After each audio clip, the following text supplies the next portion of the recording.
building the right procedure from day one was actually essential, because without that, there will be so many other problems. Now, when the CTOs come to me and it was telling me, look, I don't want to have code review as a mandatory in the early stage because it's making things move slowly, and I don't want that. I might have disagreed, but in that stage, we find some compensating control. Tell them, okay, let's say that we're not going to have a code review as a mandatory, but you must have what's a so-called segregation of duties. So every time someone wants to merge a new code change into the master branch, there must be another person involved in the process, just to reduce fraud and human mistakes.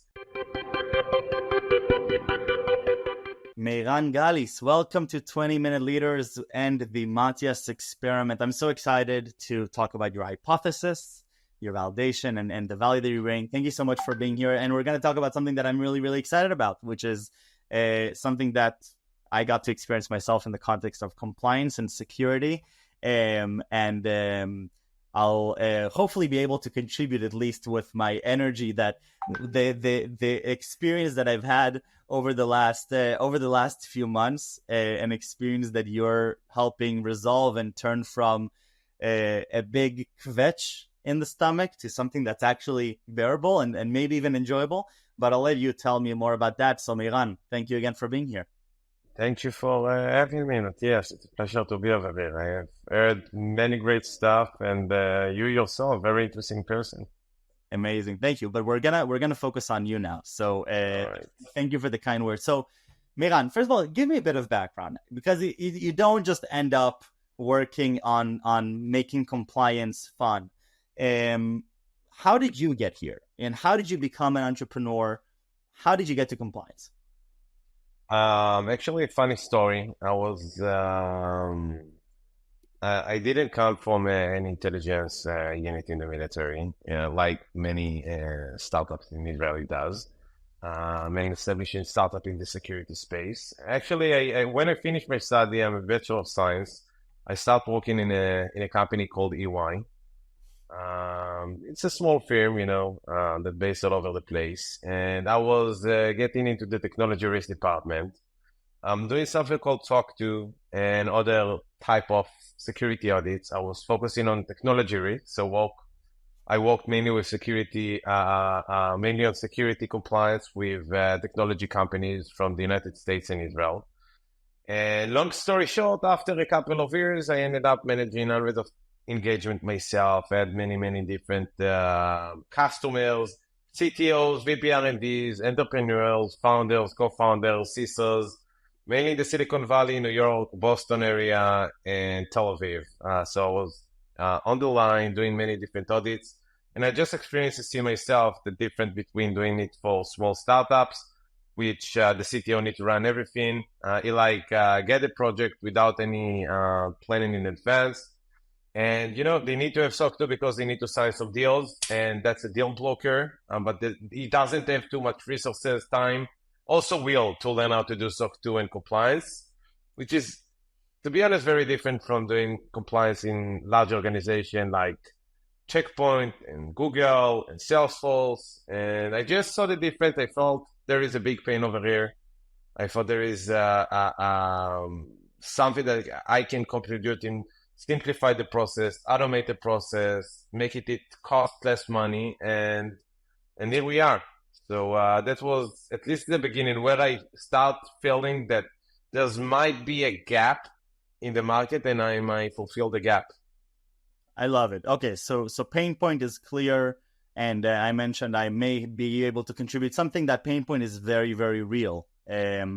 I didn't have the privilege in my own journey to use a solution like Scytale or one of those in the industry, and so I got to experience, I think, at least from a CEO's perspective, I got to experience what my team was going through and what that meant also on our deadlines, on our deliverables, and the complexity. And more important than the complexity, Meiran, it was for us the changes that we had to do in our workflow, which all of a sudden became, it was a little bit confusing in many ways, understanding that, okay, it's not just tactical things we need to do, but it's actually, we have to change some things in the way we work. And so Can you help me understand a little bit better the process of getting these compliance processes in place? What are the main hurdles that a startup or a company would have to go through to become compliant in these worlds? Yeah, for sure. So look, early days, a company, let's say, raise some money, at least seed round, pre-seed round even, sometimes round A. They're looking for design partners, or they're looking for their first customers, or they want to get their platform into the AWS or Zoom or whatsoever marketplace, and or they want to raise the next round. And many different incentives to go for security compliance, like SOC 2. But at one stage or another, they will need to get compliant, and they're not. If this is first time founders, they're not really sure how the process usually work. Like it might be a little bit intimidating because it's like a task for the company, and the company needs to pass the test successfully. And actually, this process might be very painful. Very painful on the one end if you're not familiar with the process. And also the approach that founders have in the past until this day, they want to move fast, clearly. They want to do the minimum at a minimum time, minimum cost, and just get the certification. They've been looking at this process actually like checking the box. They didn't really believe in the process. They just want the certification. In SOC 2, it's actually an attestation report. So they can send it for their customers, so they might be able to move forward and sign the deals. But what they don't know is that they need to define many different processes, procedures, policies, stuff like that. Let's just take one example, the software development lifecycle, or access privilege, how it works in a startup, small team, everyone sitting in the same room. Code review is not mandatory, stuff are not documented. If you want an access, you just telling your next friend that's sitting in the next table, can you give me access? And that's just about it. The problem over there is that it's not scalable, it's not secure, and it's not compliant. So this is where companies and startups really need to adjust their processes and procedure from very early stage in order to build the foundation for a company for a healthy scale up when it comes for their security and compliance, in order for customer to trust on their organization and not creating any risk for their customers. This is like an hefter, so companies can have in order to reduce the risk. In some cases, just the first stage that they need to do in order to start an engagement, start working with one of their potential customers. Absolutely. I mean, listen, there's so many situations that I hear about and experienced myself that you go and you build and you say, okay, there's this amazing solution that I want to build as a company. I even raise funds and I bring the amazing researchers. We build amazing technology. And I come and I sit with, in my case, it was a few banks in Canada and the US. And we're sitting and we have an amazing meeting, amazing second meeting, third meeting. We want to do a POC together. And now and then they say, okay, great. And here are just the security compliances we want to make sure that you have. And I'm looking at that and I'm saying, oh, wow. Okay. So I guess we're not ready.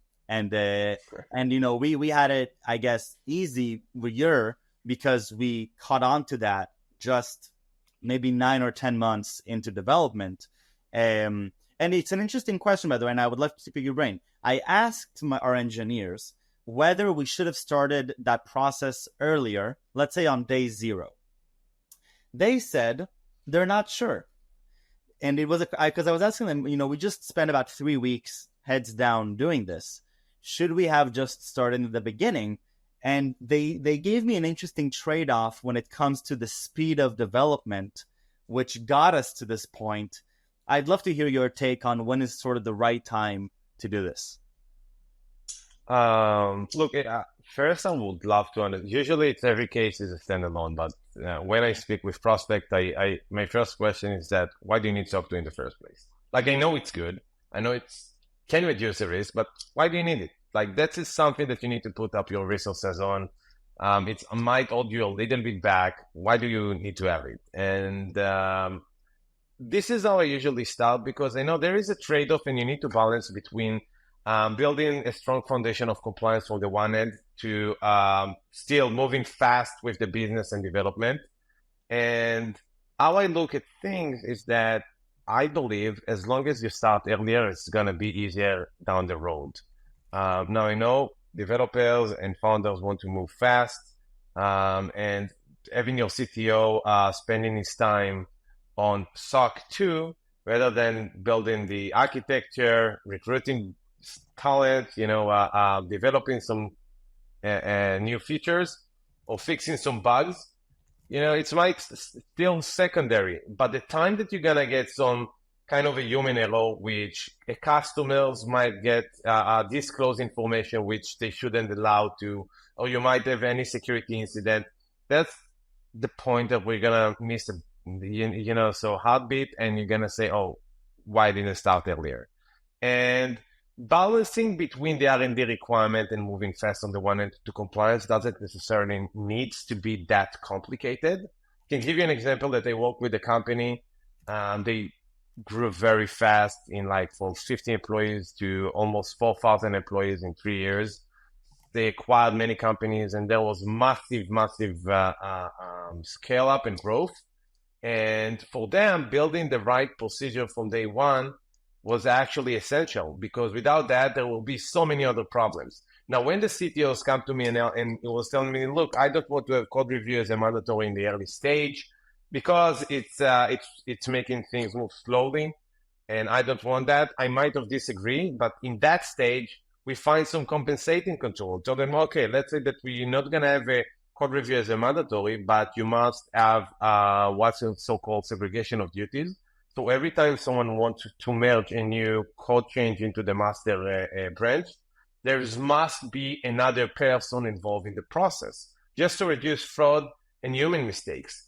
So building this up from day one, actually now when they have not a team of 8 people in the development team, but I think almost, 200 or maybe even more, feels built up good from day one. And it's continuous improvement. It's never stops. You all the time wants to improve, you want to optimize, you want to move faster, and you want to be more secure. Absolutely. So walk me through Scytale's journey. So you going back to you identifying the pain point and saying, okay, I think I can create value here.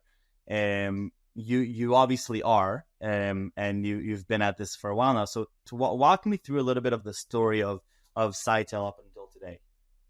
All right. Look, in the beginning, I didn't even think about starting Scytale. I was writing a blog about SOC 2 because there was almost no information at all about SOC 2. And I just found this very interesting that there is no information. So I was writing my blog. It's called soc2.co.il. It was the first blog maybe in the world about SOC 2. And, I started thinking about how I can improve the process on a product perspective. And then I've been introduced to an investor from the RegTech space based in the UK. And they have a large group of compliance companies, many financial space. And it sounds interesting, the idea of security compliance and not financial compliance. It's still very good with their portfolio. So we start discussing about that, and that's how I actually started. That's how I raised money. And I started building the company, but I had in mind not a solution that's limited only for the technology, which is crucial, and it's majority of our solution, but closing the loop for companies, for startups, for SMBs, when it comes they need a platform, of course, to automate, to use a single source of truth, to simplify the process, to collaborate, and so on and so on and so on. But they also need someone to manage the platform. So in many cases, that's going to be the CTO. But then you're just giving another responsibility for the CTO, and you already have so many others' responsibility, like build a platform, build features. So what they want to do is to give a hybrid solution from the one end, giving a compliance automation platform so they can do it by themselves. But if they want an integrated solution with also someone that can take the heavy lift from engineering team, we also supply an expert that can prepare the company from early days, do 90% of the work for them, navigate through the process, be a PMO, also manage the audit for them, and just make sure that they are compliant.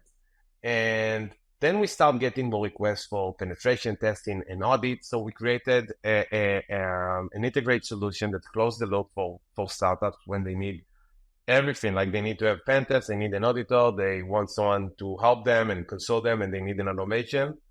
So that's our service offer. We're actually providing everything under a single roof. And in order to enable companies to move fast, to cut approximately 50% of the total cost of compliance and make the time to compliance 3 times faster. Because most of my customers, when I ask them, when do you need the SOC 2? They told me yesterday. You know how it is. I absolutely know how it is.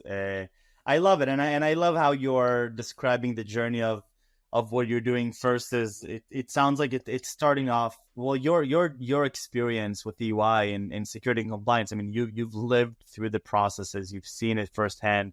You're about to bring value to the world through something as simple but meaningful as a blog post where you're bringing your own thoughts and your own ideas and realizing wait, I can actually do this now, and not just establish the pain point, but I can go and solve it.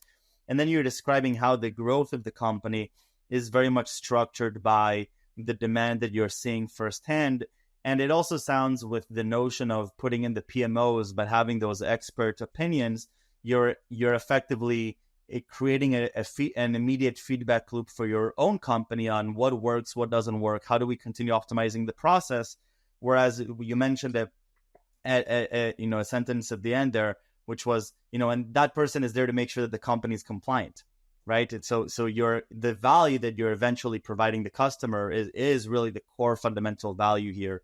And everything, all the bells and whistles you're doing are to help just optimize to get that faster, and obviously the expansion to different elements. So I know I just caught a bit of the journey, but Meiran, I want to share extend the thanks for sharing with me your experiment, your hypothesis, and I really appreciate your time and your energy. I think it's super cool space, having lived through the pain point myself, and I want to wish you best of luck with Scytale, and we'll continue cheering from the side.